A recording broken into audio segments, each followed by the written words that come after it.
What's going on, everybody? Back with another game. Today we've got Ever Province, like a very strong player, but also a bit of a weird one. He's a bit of a he can be a very dark horse. He was the guy that came out with the. He was the guy originally who did. For anyone who remembers, he was doing the Brazil revolt with Italy, where I can't remember the card, but there's a card in the Brazil revolt that allows you to spam the papal units like really fast, and you can get like a 7 TC boom going back again. And then, like, he did it, like, a couple of times and then never did it again. Ever Province, if you're listening, please, can we see that Brazil OP? People have just forgotten about it, by the way. People have just forgotten about it. But I'm telling you, it was one of the most broken builds in this game right now. But no one's doing it. Everyone just forgot about it.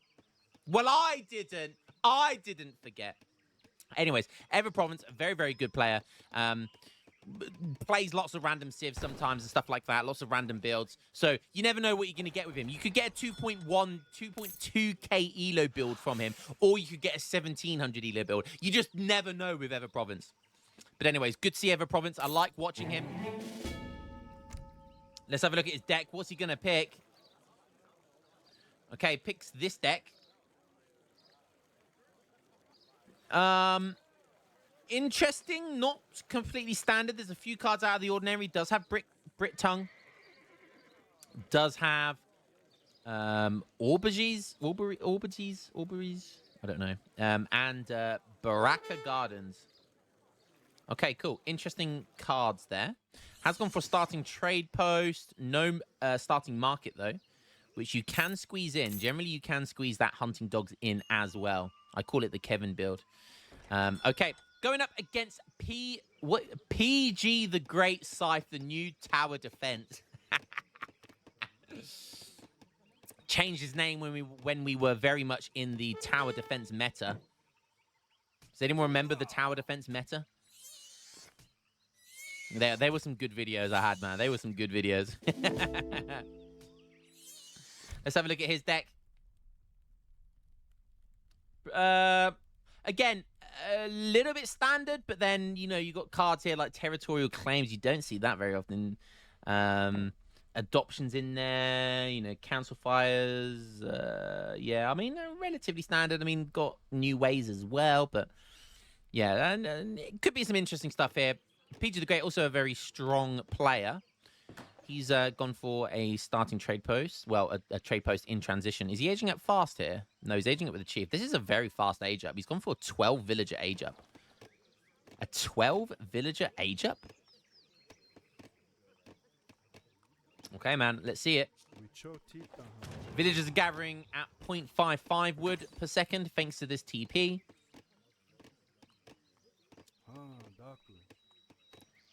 Okay, it has 4 vills on food, just enough to kind of keep a vill line going. But mostly people on wood. He ages up with wood as well. So what's it going to be? Looks like he wants to go for probably a trade post boom here. Which is, you know, is the kind of Lakota special. So that's going to be enough for... he chopped for 200, which is going to be the TP. He's still got 400 left, which could be Stagecoach and a Stable, maybe. Okay, first shipment's going to be 4 Axe Riders. No, he's changed his mind. He's going to go for 700 wood. And 700 wood? Oh my god, that's so much wood. What does he want 700 wood for? There goes the second trading post. Ah, okay, it's a war hut. Okay, a war hut. Which is going to be scouted, I think. Yeah, everyone scouts that war hut. It's kind of in the middle ground, which says to your opponent, if you like, you can kind of tell the body language of your opponent just by where they base their infrastructure. A war hut in the middle like this, you can see it's in the middle between his town center and his opponent's town center. So it kind of tells us that he's not going all in rush, but it is going to probably go for this trade post. I can kind of already tell he's going to go straight for that trade post. And he's not going to dive all in. It's kind of going to be somewhat of a momentum built push pressure. But we'll see. German Tongue coming in for Ever Province. Market going up now. He He is in H2. There's the 5-minute mark. Got to be careful about when you're at that 5-minute mark. Your opponent can have units in your base. And that commandery's pathing was somewhat scary. Oh, wow. Look at this. Going straight into British tongue. Okay, British made. He's got the British tongue in it. He's got the British tongue. The British tongue.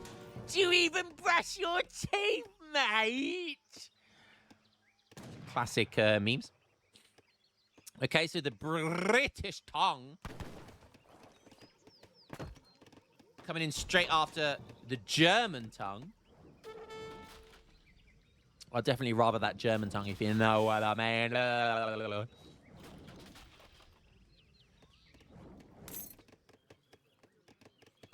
Okay, that's all. Don't forget, you know, it's going to give him a commandery as well and 10 longbows. It costs 500 wood. And you get 10 longbows, 1 commandery wagon, and you can now make longbows. Which is a pretty cool unit. You know, I think it's a pretty good card. Definitely fits a niche. Definitely fits a niche. And you know, these longbows are better than normal longbows because they're order longbows, right? Be careful of that settler wagon. Okay, he's going to pick off some clubmen here, but he's got no anti-cav right now. That's going to be a dead villager. 1 villager goes down. Looks like a 2nd villager going to go down. Nice raiding here by Lakota. But he does allow his clubman to go down. So, was that a worthwhile trade? I think so, yes. 2 villagers is pretty nice. But it does mean his trade post survives. Okay, 1 axe rider down. So is the explorer. That's going to be 3 axe riders versus 10 longbows here. Who's going to come out on trumps? We do have Morgan Black here. He's going to be tanking. He's going to be snaring. And I think that commander was just in range, by the way, doing some work against those cav. And really good micro here by Ever Province.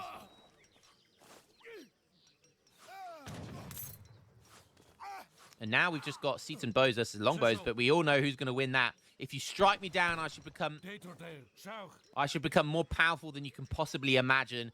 Oh, yes, devs, I see that Star Wars quote. Very, very clever. Good old Obi-Wan Kenobi quote there. Is that... Wait, did I just find an Easter egg? Hey, I haven't seen that before. Okay? I've just discovered some... I'm sure some of you haven't seen that before either. There you go. We've just found an Easter egg in the game. A Star Wars quote from a dead explorer. You love to see it. Great Easter egg. Great Easter egg.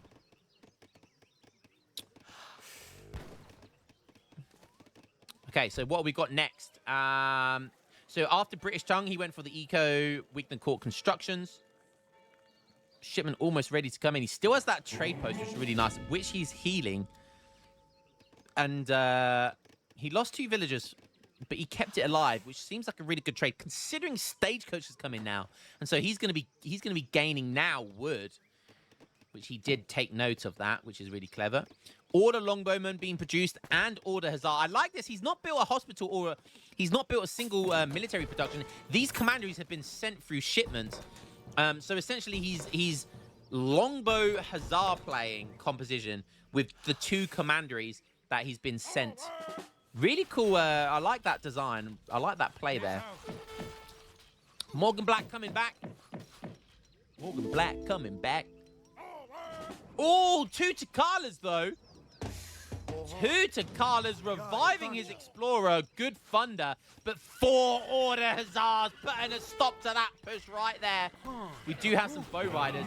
The longbows might be able to... Yeah, they're... Wow, look at that one hitting the bow rider. These longbows are a problem. These order longbows are a problem. But I think finally that trade post will go down. Oh, will it? Oh, will it? Yeah, it's going to go down. Just about. PG the Great, you've got to be careful diving under all of this vegetation. It's always scary. The pathing can work against you or for you. You just never know. Ever Province is running back to his base, the safety of the town center, and Commandery with a big pop of 5. I think that was 5 order hussars coming in, putting some order in place right now. tense fight right now. I don't really know who's coming on top. I think Ever Province is going to win here. But those Order Hussars are going down. He's got not really got much to kill the Bow Riders. And I tell you what, that was surprisingly good for PG the Great. His Explorer's tanking a lot of HP as well. Okay. Lakota come out quite unscathed. I mean, that was a cleanup. Honestly, that was a cleanup. So good stuff for him. Not really sure how. But he does now have free TP Stagecoach. It took him a while to get that third TP. Ever Province held on to that monkey grip. He held on to that for as long as possible, which is always really good. Denying his opponent resources and giving him resources. He got a few passes of the TP with Stagecoach. So, you know, that's like 120 wood. Which is a 120 wood swing, by the way. So it goes to him, not his opponent. So great stuff there. Scores are neck and neck. Wow, there's very little in the score. So we have Great Hunter in now as well. So he's gone for a bit of a mixed bag here, PG the Great. He's kind of gone for a bit of pressure, but he's also gone for economy behind this as well. So he's got the full TP Stagecoach and also sent Great Hunter now. And it looks like he's ready to age up, which is nice. He's going to see this commandery over here. Oh, he's at that max villager count. If PG the Great is paying attention... Oh, that's a shame, that is. That is a shame. Oh, did he bring him out of this commandery? He brought them all out of this commandery. Very clever. So he wasn't even wasting any time. He just popped them in here and then teleported them over to this commandery. Smart stuff. Age 3 also coming in for Ever Province. He's aging it with a bishop. Okay, very nice. There comes hospitality. He's about halfway through aging up, so he'll instantly age up here. Perfect. Got all the benefit from that card. Very, very nice. So he ages up quick. There's the bishop. He's going to put it over here next to his commandery. Still making order longbows. But he's run out of food now. Berry Bushes is still okay, considering he's got Wigner Court. So it's definitely still worthwhile. This herder's over here is up for grabs as well. Easy peasy there. That's kind of walked towards his base, which is really nice. Big herd, nice herd up here as well. Herd in the middle of the map. So he should be okay for food still. Veteran pikeman. Okay. Do I like that? I mean, surely you just go for goons, right? If you're worried about anti-cav. Do you want a hospital and get veterancy? I know it's cheap because hospitality came in. But I would just go for... I would just double racks the goons. 34 vills plus settler wagons. 6 settler wagons. So he's on 40 vill economy plus Wigner Court. That's pretty scary. PG the Great is aging up. Not aging up fast. Aging up with a wise woman. Okay, I like this fixed gun placement. He's walling it up as well. Are we going to start to see some turtling going on here? And PG sees it instantly. Even though he's aging up, he's pushing in. That is the general rule that you don't do that. But this could be one time that it is worth it. The fixed gun, it goes up, but on about 2/3 HP. Smacking the Explorer there, which is nice. But I don't think it's going to be in range of anything else. Yeah, it goes for the trade post because the minimum range is too little. And that's going to go down. That's a really good trade there. He does take a lot of damage with these longbows, but that's definitely worthwhile. Somehow the Explorer gets revived here. Might go down again. Oh, somehow going to... Did he revive that? Does he have a community plaza? Oh, it was the age up. Oh, the age up gave it more HP, so it just revived, apparently. So that was kind of lucky. 8 villagers is his first shipment in age 3. Ages up with the bison, of course. Pretty standard. And, yeah, he's now going to be on 40 villagers and free TP Stagecoach. So between that and the Wigner Court, you know, the economies are very close. The economy is very, very close on both sides. Probably favored for PG the Great, considering he has map control. Look at the scores. Oh, my God, there's like 50 score in it. This game is tight. Tighter than Revnak's mum. She's not very tight, so that's not a good comparison. Anyways. Okay, we've got cooperation coming on here. What's that? Can't remember what that does. Is it the one that gives your villagers XP or something? Yeah, I think it's the tech that gives your villagers XP. A very small trickle of XP. Okay, Lakota diving in under a town center and a commandery here. I'm not sure I like that. He hasn't got much siege either, so yeah, probably going to get out of there. Bait his opponent forward. Oh, very clever. He's rebuilt the fixed gun.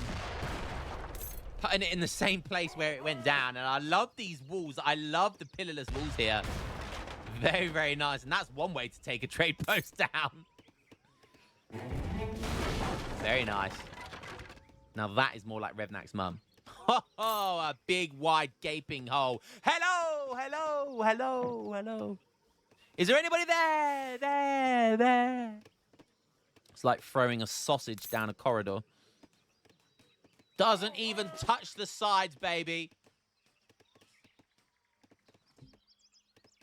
That's how I like to go in. Anyways, we're getting another fixed gun with more pillarless walls around it.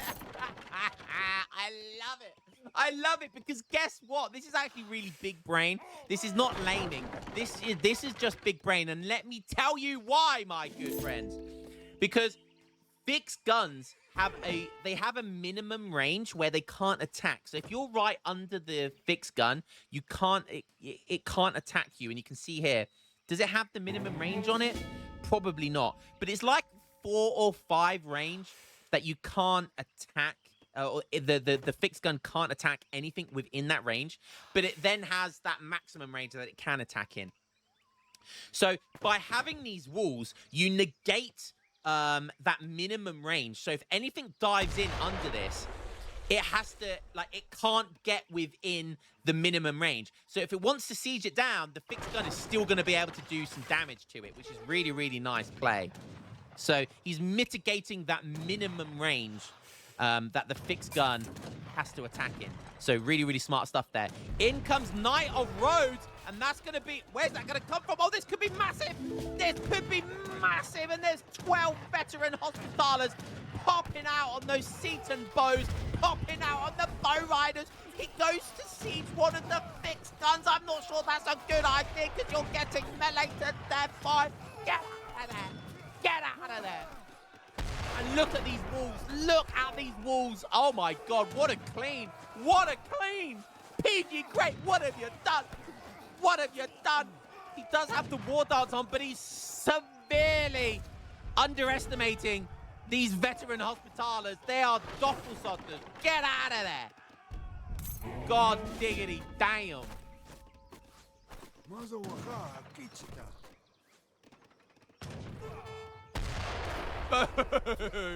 Who doesn't love to see a fixed gun? Oh, and he's getting battered left, right, and center.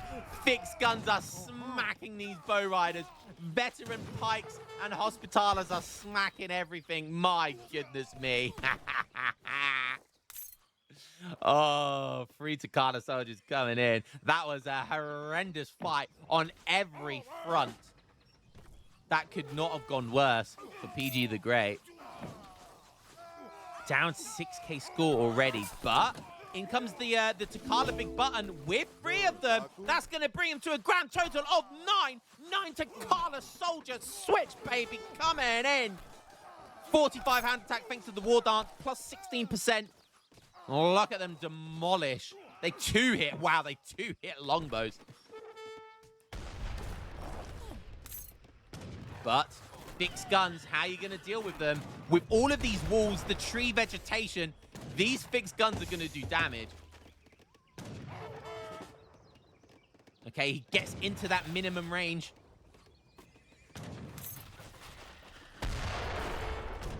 Still doing damage. Pike's coming in. The fixed gun going to get another wallop of launching a cavalry off his cab. Pikemen are everywhere, longbows are everywhere, and look at the pathing thanks to these walls, fixed guns. Oh my God, a big pop of sentinels. And this cav switch timing here was looking really scary for Lakota. Is it still looking scary? I don't know. It's so close. There's so much trees in the way. More fixed guns doing damage, and they do so much damage, even against things like Takala Sergeant with the double whammy.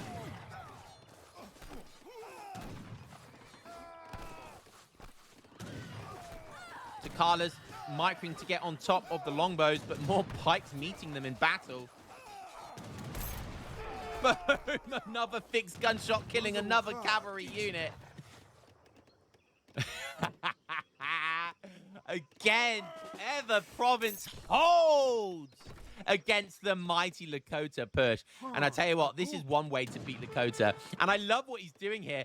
The irony of Lakota being called PG the Great Scythe new tower defense. He's playing against Ever Province tower defense right now. And the tower defense is consisting of these commanderies and fixed guns and walls everywhere. And he's inching forward with it. More walls going up. This is exactly the toxic play we came for. This is how you toxic play against Lakota. Ugh, God damn, I love it. If you're allowed to play toxic against one Civ, it is Lakota. A town center going up. Another fixed gun going up. Don't forget, fixed guns cost like 7 pop. No, 5 pop. So they cost 5 population. But it is well worth 5 pop. PG the Great, 56 vills. He's now only on 2 trade posts. Stagecoach. Axe Riders trying to come in for a raid, but not finding anything. Going for a nice raid up here, though. But he doesn't have the hand cap, so he won't get many villagers there. Okay, gets 2 vills, maybe 3. 3 vills. Maybe a 4th, if he's lucky. 4 villagers. Okay, nice raid with the 4 villagers there. Axe Riders finding some... we've got some fire throwers here. Oh, wow, look at that. The fixed guns in range of the war hut. Yeah.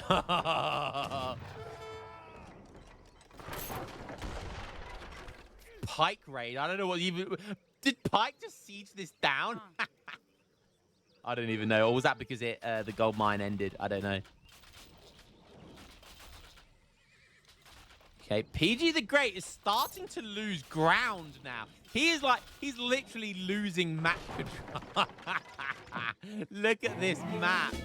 Look at this. He's starting to just dominate the map. I love it. 5 rifle riders coming in, both still in age 3. Cav combat has been sent as well, don't forget. Oh, that's a big raid, though. That's a big raid. 7 or so villagers here. Ever Province, 57 villagers. Archaic soldier combat coming in. The problem is here, though, he's out on the middle map. There's nothing to support him now. There's no fixed guns. There's no commanderies for you to run to out here, boy. And now we've just got rifle riders destroying pikemen. Is it going to be enough, though? The pikemen will do work if they get on top of the rifle riders. Fixed gun probably going to kill the explorer here. And pikeman is enough. The pikeman is enough.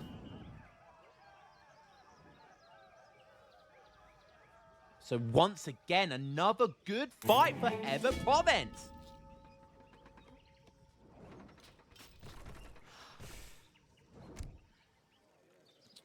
So we saw the Knights of Rhodes. That was literally game changing. That Knights of Rhodes shipment. That was the big deciding factor of this game so far.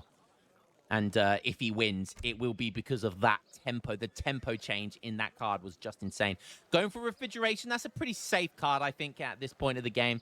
I think that's a really safe option. Just can't argue with like more eco. He's starting to put meals down, so that's probably part of the reason why he wants that now. More rifle rider raids. A couple villagers going down. Oh, another fixed gun. Another fixed gun with more walls around it. You love to see it. It's so good, guys. This is how you play with fixed guns. You need to put these little walls around them so you can protect them. if your opponent can't get culverins, the only way they can destroy him is by sieging them down manually. And so look at this as well. The gates as well. It's so big brain. Such big brain. You might call it toxic. I call it big brain. And he's 10k score up. How is he 10k score up? He is transitioning onto Mills, though. Whilst you can see over here, PG the Great still has plenty of Bison. Oh, what is going on here? Ever-Prevent. Oh, no. Ever-Province, what are you doing? Fixed Gun getting some work done there, but it's not really going to make too much difference. Oh, dear. Oh, that's a double kill, though. They're so expensive. Rival Riders are so expensive. Like, losing 2 to a Fixed Gun is just hilarious. Good little fight there. Catches all those longbows. Should be microing these pikemen.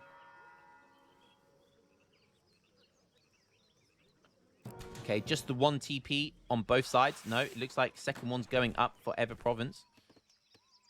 So Malta going to take the... Wow. Well, how is Ever-Province down? What? Did he just lose? He lost so much score there. Wow. Okay, PG the Great bringing this back. Lakota is not out of this game just yet. That longbow catch was beautiful. And this is what Lakota do so well. Look how fast moving their military is. They can just in out shake it all about. They do the okie-kokie by killing the villagers, and then they turn around. In out before there's any chance of any kind of counterplay. Stops that TP going down. Very nice. Could turn and fight here. Could turn and fight here. There's no... Where's all the pikes gone? The pikes are going for a counterplay. He could just leave the heavy cav here, which I think he's going to do. Yeah, there's no anti-cav here. The pikemen are running back. But this is huge. Okay, the Fixed Gun, the commandery, doing work. So much work that it might actually be able to... Who needs anti-cav when you've got a Fixed Gun, baby? Fixed Guns are so good, man. 300 bombard attack. 5 area of effect with 34 range. Oh, so good, man. So good. Okay, Commanderies now also support population, and order units are less expensive. That's a good card. That's a good late game card. Because obviously, if you're spamming them, you want to save as many resources as possible. Okay, more pikes, more longbows. Still in age 3. PG the Great going up to age 4, though. And he's got some juicy age 4 cards. And I tell you what, the one thing he desperately needs advanced captured mortars. He needs those mortars to beat all of this stuff back. Warhawk going up. Oh, that community plaza's kind of been defended almost by his opponent, so it's going to be tough to get villagers on there. The age up will come in before the TC goes down, but only just. What does he age up with? Ages up with lots of food. I think that's 1,500 food. But might not be able to gather it right now. First shipment's going to be 7 council fires. Looking really rough for him. This is looking really rough for him. Axe Rider's going into the meat grinder of the longbow pike. Gets them out of there. Making some Seaton Bowman desperately. Making some Tushunki. Tushunki Nation, baby. One of my favorite units. I love the Tushunki Prowler. Such a cool unit. Okay, 5 Seatons go out. But 7 council fires with Tushunki, with Seaton Bowman. This could be big. This could be big. Where did the Tushunki come from? Where did the Tushunki go? Okay, they're up here. He's not going to worry about putting them on stealth. He's just going to dive right in by the looks of it. Nope. Okay, he missed that timing, unfortunately. If Ever-Province dived under this war hut, that could have been a massive fight. That could have been a massively good fight. Oh, okay, this is going to be rough. The pikemen go into guard stance. They're going to soak up a lot of damage. But the Rifle Riders are still going to just absolutely maul them down. And there's nothing defending against these champions. Juliank! says, Toshunki Nation, baby! The longbows have to focus them down, they do, but all of the pikes go down. There's still a couple of fighters tanking these longbows.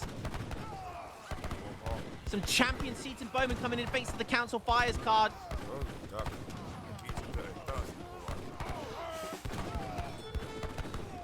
And that is going to be a big cleanup for PG the Great once again.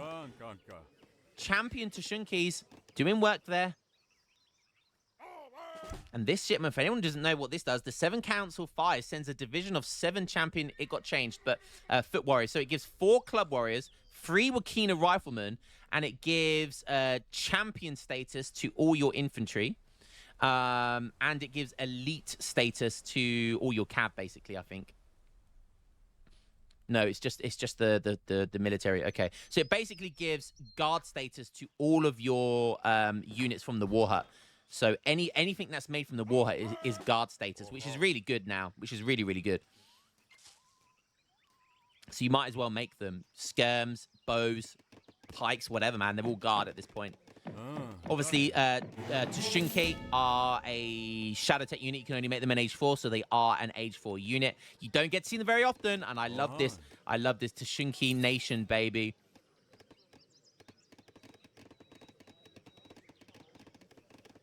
This is a fun unit. The more of them you have in their area, the stronger they become. They can get over like 500 HP and a crazy amount of attack. They're basically like Kurs, but they have the potential to be better than Kurs. But you can only make a certain amount of them because they are that literally OP. And now look at this. Look at this map control. This is tower defense, baby, with Malta. They are the best tower defense because they have commanderies and they have fixed guns. They are the best and they have lots of forts, baby. Age 4 is also in Forever Province. More Toshunki. 73 vills, though, for PG the Great. Does he have a... How is he? He has sent adoption, by the way, so he's getting villagers very, very quickly. So, yeah, he's going to be max villagers shortly. But Ever Province also on 84, plus his settler wagons. Okay, Bastion coming in.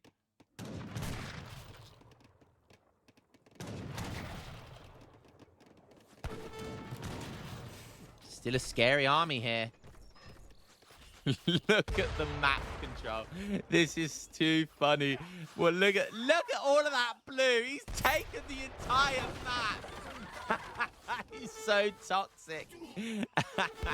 I love it. You love it. I think that's going to be the thumbnail.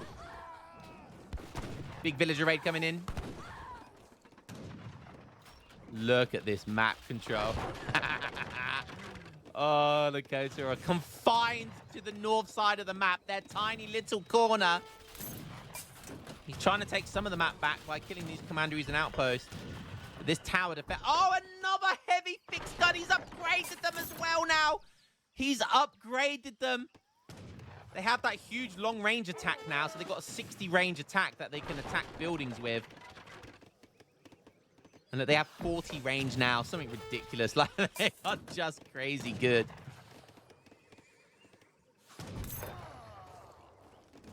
Oh, look at all of these Toshunki. 526 HP, 44 hand attack with 2 air of effect. But that fixed gun is going to do so much damage. It's go time, baby. It's go time. And look at that long-range attack. You saw it there. He deliberately did the bombard attack against that barracks to stop any units being produced from it. Big brain micro there by PG the Great. But is it going to be enough? I don't know. The longbows, look at these order longbows. They are guard status. They are murdering everything. 25 range attack. Oh, a triple kill with the fixed gun. More Toshunkis coming in. Another big triple kill. PG the Great, you have to get your unit. That's a double kill there. Even though it attacked the villager, the air of effect killed 2 units. What a way to end the game. PG Great calls it. Oh, he's almost half the score. Look at this toxic map control. Now this is gaming, baby. This is what playing tower defense in Age of Empires 3 looks like. And it is beautiful, baby. It is beautiful. I even saw this card here, Sicilian Supply, 2.75 to food trickle, and he also gets 25% gather rate at meals. So meals he is gathering at 1.11 food per second. That is so good. That is insane from a mill. Deary me, what a fantastic game. PG the Great. He just didn't get to age 4 quick enough. He needed age 4, and he needed the captured mortars a lot quicker. Unfortunately, it wasn't meant to be this game. But what a game from both sides. What a fantastic cockroach tower defense turtle game. Beautiful. That's the village account. Both of them were booming pretty well this game. All resources gathered. Yeah, Lakota gathered more resources for the majority of the game. But he'd lost the map. Once he started losing the map, there was just no way back into this game. The Brit tongue with the ordered longbows was really, really nice as well. What a fantastic game. What a toxic tower defense game. The irony of playing someone that has tower defense in their name as well. You could not make this up. And let's see the tower defense meta come back, baby. I've missed the good old tower defense meta. I've seen tower defense with almost every civ at this point. Send me your games of tower defense, baby. I love a good tower defense game. Hope you guys enjoyed that one, and I'll catch you in the next game. Peace.